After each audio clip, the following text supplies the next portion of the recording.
사명, 이 평화와 구원을 위한 것이라는 제목으로 이 시간 하나님의 말씀 나누도록 하겠습니다. 우리 저와 함께한 지난 시간은 스가랴 9장 1절에서 8절 말씀을 살펴보았습니다.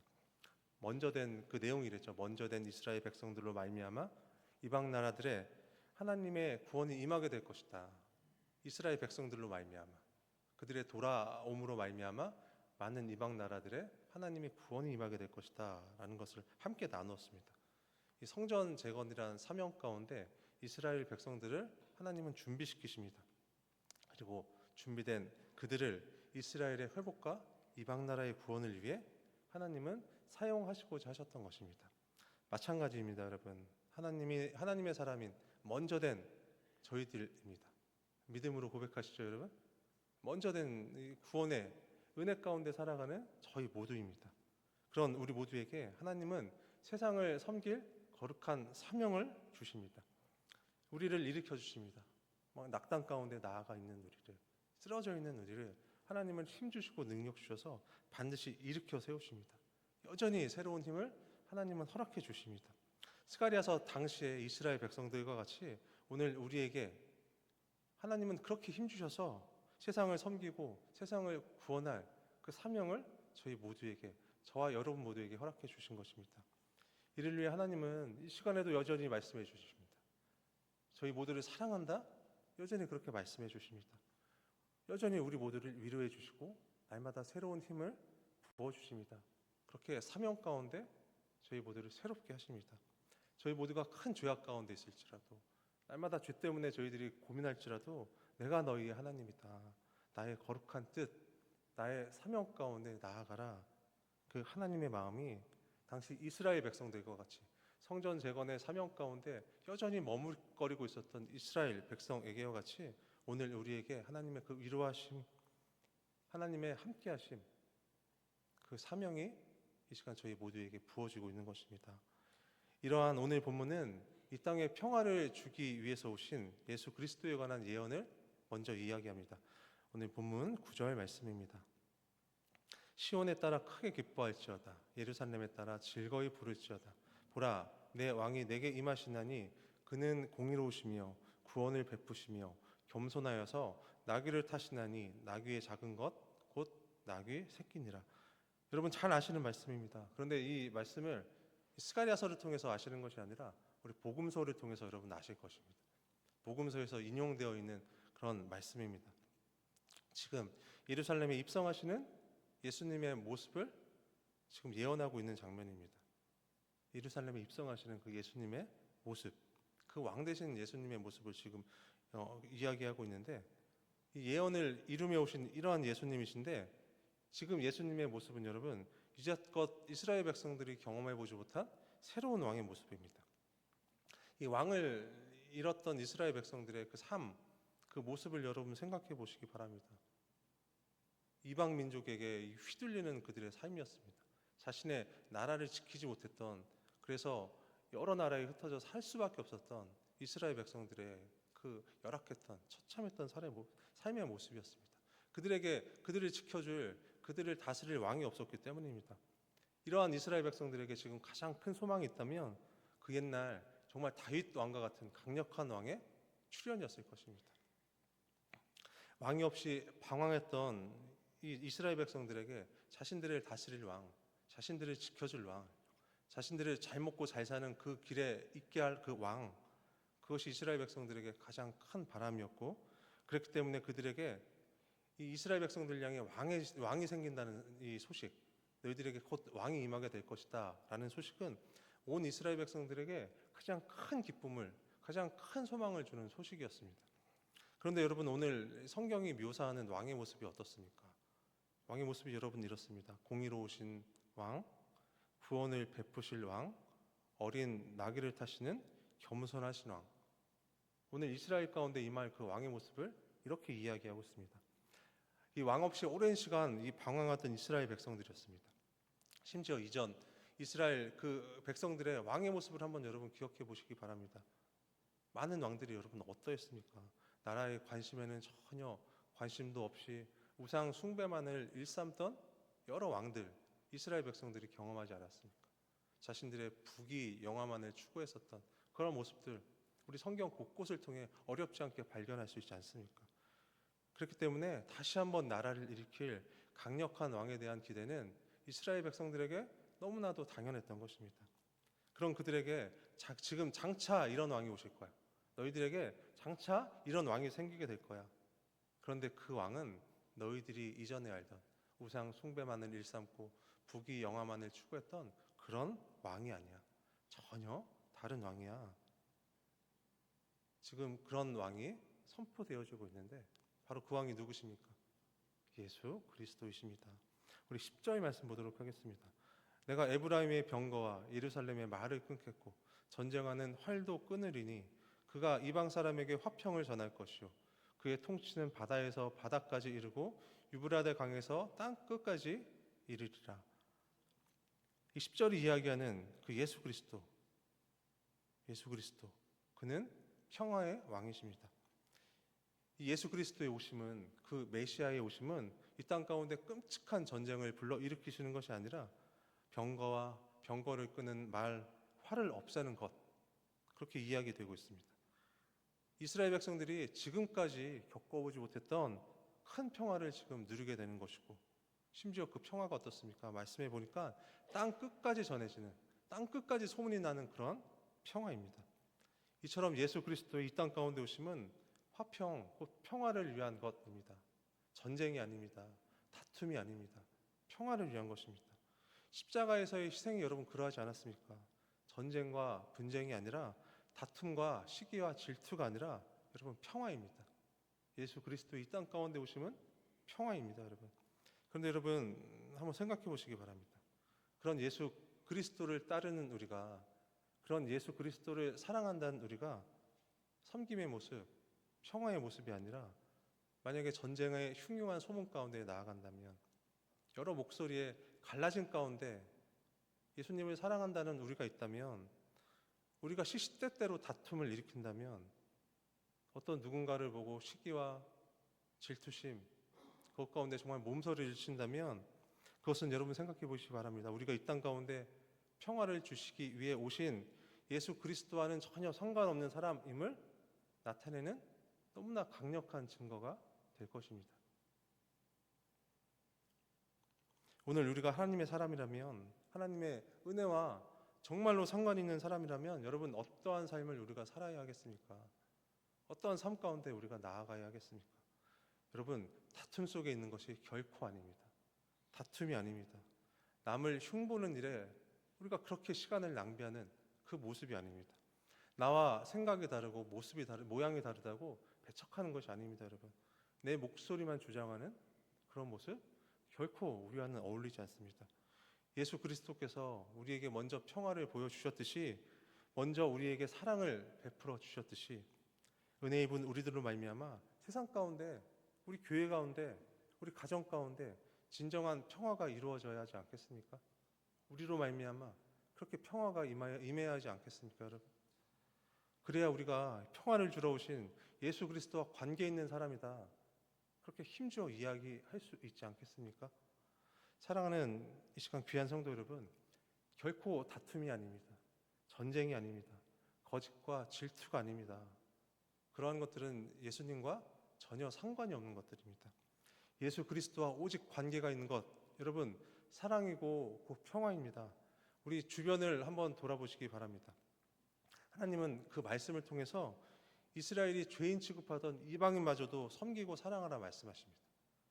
실제로 하나님은 이방인 역시도 구원의 그 큰 계획 가운데 두셨습니다. 오늘도 역시 동일합니다. 다르지 않습니다, 여러분. 먼저 된 우리에게 하나님의 평화를 전하고 섬김을 실천하는 자들이 되어라, 하나님은 오늘 이 시간 우리 모두에게 말씀하십니다. 이 시간 간절히 소망하기는 우리가 먼저 된 하나님의 사람임을 이 시간 믿음으로 꼭 돌아보시면서 예수 그리스도의 평화와 구원의 일에 우리가 함께 참여할 수 있기를 간절히 소망합니다. 이 땅 가운데 평화를 주러 오신 우리 예수님께서 그 믿음의 행진에 함께한 우리 모두를 반드시 기억하시고 참 평화와 구원의 기쁨 우리 모두에게 반드시 허락해 주실 것입니다. 우리 11절과 12절 말씀입니다. 이건 좀 제가 좀 쉬운 성경으로 가져와 봤습니다. 제가 한번 읽어보겠습니다. 너희에게는 특별히 너와 나 사이에 피로 맺은 언약이 있으니 사로잡힌 내 백성을 내가 물 없는 구덩이에서 건져낼 것이다. 사로잡혔어도 희망을 잃지 않은 사람들아, 이제 요새로 돌아오너라. 오늘도 또 말한다. 내가 내게 2배로 갚아주겠다. 하나님이 이스라엘 백성들을 그 크신 사명 가운데 두신 이유는 그 옛날 조상들과 맺었던 이 피로 맺었던 그 언약 때문입니다. 하나님은 약속을 지키시는 분이시기 때문입니다. 우리 출애굽기 24장 말씀에 보면 하나님이 이스라엘 백성들과 피로써 세운 언약의 모습을 보여줍니다. 우리 출애굽기 24장 8절 말씀 잠시 보도록 하겠습니다. 모세가 그 피를 가지고 백성에게 뿌리며 이르되 이는 여호와께서 이 모든 말씀에 대하여 너희와 세우신 언약의 피니라. 그러므로 어김없으신 하나님은, 약속 가운데 계신 하나님은 그 언약을 끝까지 기억하십니다. 이 포로 생활이라는, 오늘 본문 말씀에 보니까 물 없는 구덩이, 포로 생활을 그렇게 표현하고 있더라고요. 물 없는 구덩이에 빠져있던 이스라엘 백성들에게 그들이 원래 있어야 할 자리, 예루살렘, 그 요새, 그곳으로 돌아오라, 그렇게 말씀하십니다. 그리고 말씀하실 뿐만 아니라 순종하고 그곳 가운데 돌아온 자들에게 갑절이나 되는, 2배나 되는 축복을 하나님은 약속하십니다. 우리 모두는 예수님의 그 십자가 위에서 흘린 피, 여러분, 그 피로 말미암아 살아가는 자들입니다. 하나님의 그 은혜 가운데 나아가는 자들입니다. 그렇게 새로운 이 예수 그리스도의 그 언약 한가운데 우리 모두가 살아가는 사람들입니다. 그러므로 오늘 하나님은 예수 그리스도와 피로써 언약의 관계에 있기 때문에, 우리가 그 언약의 관계 가운데 있기 때문에 그 옛날 이스라엘 백성들을 부르시는 것과 동일하게 돌아오너라. 너희가 본래 있어야 할 그 자리로 돌아오너라. 하나님은 우리 모두에게 그렇게 말씀하십니다. 그리고 빠져나온 그곳에서, 돌아온 그곳에서 하나님은 2배의 축복을 저희 모두에게 약속해 주십니다. 그렇다면 여러분, 그렇게 나온 자리, 그 사명의 자리, 여러분, 그것이 무엇입니까? 악의 구렁텅이 가운데 있었던 자들이 하나님께로 돌아왔을 때 그 사명의 자리, 여러분, 그것이 무엇이라 생각하십니까? 다르지 않습니다, 여러분. 하나님과 관계 있는 삶입니다. 우리들의 삶과 신앙입니다. 이 땅에서의 평화와 구원의 기쁜 소식을 그 사명 있는 우리 모두로 하여금 전하게 하시려는 것입니다. 오늘 다시 하나님께로 돌아온 그곳에서, 하나님의 음성이 들려진 이곳에서 여러분, 아직도 예수님을 알지 못해서 물 없는 구덩이 가운데 빠져있는 그 가여운 자들을 기억하시고 돌아보시기 바랍니다. 그것이 우리 가족일 수도 있습니다. 우리 자녀들일 수도 있습니다. 우리 이웃일 수도 있고 내 직장 동료들일 수도 있습니다. 그리고 그곳에서 그들을 외면하지 마시고, 여러분, 언젠가 그들이 돌아오겠지. 언젠가 내 자녀가 반드시 돌아올 거야. 여러분, 그렇게 시간 허비하지 마시고 우리들의 그 복되고 거룩한 삶으로 참 평안과 구원의 삶을 반드시 전하시기 바랍니다. 2배나 갚으시는, 그렇게 갚을 것이 넘치시는 하나님께서 반드시 우리 모두의, 이 시간 여러분 모두의 수고를 반드시 위로해 주실 것입니다. 우리 이어지는 본문 13절에서 16절 말씀은 이 종말의 모양을 좀 보여주는 그런 구절들입니다. 그 종말의 일들을 보여줌으로 끝내 승리케 하실 그 하나님의 일들을 기록하고 있습니다. 13절 말씀 보도록 하겠습니다. 내가 유다를 당긴 활로 삼고 에브라임을 끼운 화살로 삼았으니 시온아, 내가 내 자식들을 일으켜 헬라 자식들을 치게 하며 너를 용사의 칼과 같게 하리라. 그런데 여러분, 오늘 말씀이 이전까지와는 좀 다른 모양으로 좀 나타나고 있습니다. 이 13절의 말씀이요. 이 하나님이 주관하시는 이 과격한 전쟁의 모습을 좀 보여주고 있습니다. 이 평화를 지금 이야기하고 있는데, 화평을 이야기하고 있는데 그 한가운데 전쟁의 모습이 이야기되어지고 있습니다. 유다와 에브라임, 즉 하나님의 사람들로 여러분 그 무기를 삼으신다라고 그렇게 말씀하십니다. 사랑하는 당신의 백성들을 무기로 삼으실 것이다, 그렇게 지금 말씀하십니다. 그렇다면 오늘 말씀에 의하면 이 싸움의 모습, 이 평화를 말하는 가운데 이 싸움의 모습이 어떠한 모양이 되어야 하겠습니까? 이 스가랴서의 이 맥락을 우리가 조금 현명하게 생각한다면 이 싸움의 모습이 이렇습니다. 예수 그리스도를 알지 못해 물 없는 구덩이에 빠져 있는 자들에게 날카로운 칼이 되어서, 날카로운 목소리가 되고 날카로운 삶이 되어서 예수 그리스도의 평화와 하나님의 구원이 전해져야 하는 것입니다. 이 전쟁의 모양이 우리가 치고받고 싸우는 것이 아니라 우리 스스로가 복음의 칼날이 되어서 예수 그리스도를 전하는 그 무기가 되어서 그들에게 예수님의 사랑, 평화, 평강을 전해야 하는 것입니다. 그것이 우리의 무기된 모습이 되어야 하는 것입니다. 옛 이스라엘이 변하여서 이방에 이 평화를 전하는 사명자들이 되어야 하듯이 오늘 우리도 우리의 이웃에 예수 그리스도의 참 평화와 이 기쁨의 구원의 소식을 전함으로 왕 되신 하나님의 일에 끝까지 동참하는, 그렇게 거룩한 가운데 나아가는 자들이 되어야 하는 것입니다. 이러한 승리의 일에 순종함으로 나아가는 자들에게 하나님은 다음과 같은 축복을 약속해 주십니다. 우리 16절과 17절 말씀입니다. 그들이 왕관의 보석같이 여호와의 땅에 빛나리로다. 그의 형통함과 그의 아름다움이 어찌 그리 큰지 곡식은 청년을, 새 포도주는 처녀를 강건하게 하리라. 이 순종한 자들에게, 이 순종하는 그 자녀들에게 왕관의 보석 같은 절대 없어지지 않을 영화로움을 하나님은 약속하십니다. 바울로 출시 때와 같이 그 삶을 풍성함으로 채우시고 아름답게 하시겠다. 또한 하나님은 저희 모두에게 약속하십니다. 사랑하는 귀한 성도 여러분, 오늘 하나님은 세상에 예수 그리스도의 평화와 구원을 전해야 함, 그것들을 오늘 우리에게 말씀하십니다. 그것이 우리 모두의 사명이고 삶이고 섬김이고 소망이 되어야 하는 것입니다. 이 가정에서 여러분 모두는 누구 하나 예외 없이 아빠로, 엄마로, 남편으로, 아내로 그렇게 살아가고 계십니다. 왜 그렇습니까, 여러분? 왜 그렇게 살아가십니까? 그것이 여러분들에게 맡겨진 자리이기 때문입니다. 그래서 여러분 최선을 다해 그렇게 살아나가십니다. 여러분 직장에서도 마찬가지시죠. 여러분들에게 맡겨진 일들에 여러분들은 최선을 다해 나아가십니다. 왜 그렇습니까?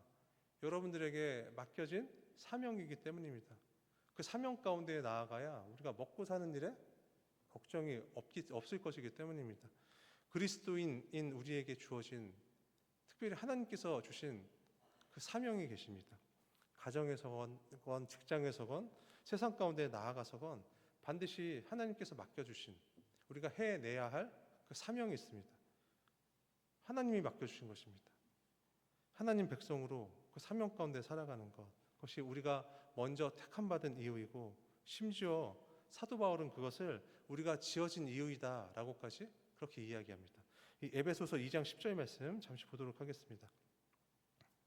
우리는 그가 만드신 바라 그리스도 예수 안에서 선한 일을 위하여 지으심을 받은 자니, 선한 일을 위하여 우리가 지으심을 받았다라고 사도 바울은 그렇게 이야기하고 있습니다. 여러분 무엇을 향해서 나아가고 계십니까? 혹시 나 기도 많이 하는데 응답이나 많이 받았으면 좋겠어. 여러분 신앙의 모습이 그 어린 나이와 같은 그 모습 그대로 멈춰 계시지는 않습니까? 내 가족만 구원받으면 되지. 내가 교회에서 그냥 사람들하고 친하게 잘 지내면 되지. 그 신앙이 여러분, 그 신앙 가운데 안주해 계시지는 혹시 않으십니까? 내가 교회를 오래 다녔으니까, 내 직분이 더 위에 있으니까 내 말이 맞고 저 사람 말은 절대 틀려. 여러분 혹시 그렇게 다른 사람들에게 상처 주고 계시지는 않으십니까? 절대로 아닙니다, 여러분. 절대 그런 그리스도인들이 되어서는 안 됩니다.